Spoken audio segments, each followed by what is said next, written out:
राजा को चाटुकारों से दूर रहना चाहिए। अर्थ, शासक को उन लोगों से बचना चाहिए जो केवल उसकी प्रशंसा करते हैं और उन लोगों को अपने पास रखना चाहिए जो कड़वा सच बोलने का साहस रखते हैं। विस्तृत व्याख्या।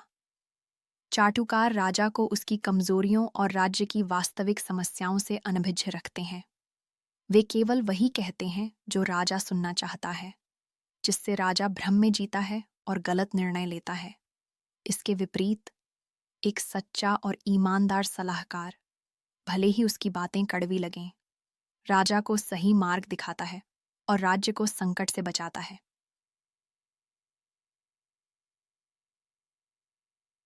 शत्रु की कमजोरियों पर प्रहार करें।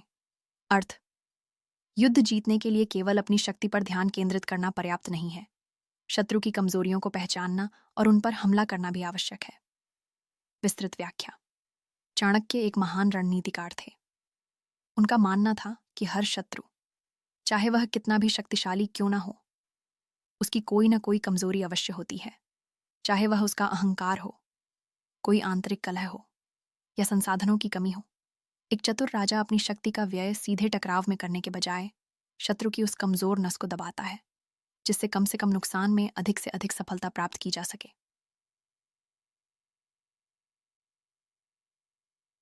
दंड नीति कठोर और न्यायपूर्ण हो। अर्थ, राजा की दंड व्यवस्था ऐसी होनी चाहिए कि अपराधी को भय हो और निर्दोष को पूरा संरक्षण मिले। विस्तृत व्याख्या। राज्य में शांति और व्यवस्था बनाए रखने के लिए एक निष्पक्ष और सुदृढ़ न्याय प्रणाली अनिवार्य है। यदि अपराधी को दंड का भय नहीं होगा तो अपराध बढ़ेंगे, लेकिन यदि दंड नीति अन्यायपूर्ण होगी और निर्दोषों को सताया जाएगा, तो प्रजा में विद्रोह की भावना उत्पन्न होगी। इसलिए राजा को यह सुनिश्चित करना चाहिए कि दंड अपराध के अनुपात में हो और न्याय सबके लिए समान हो।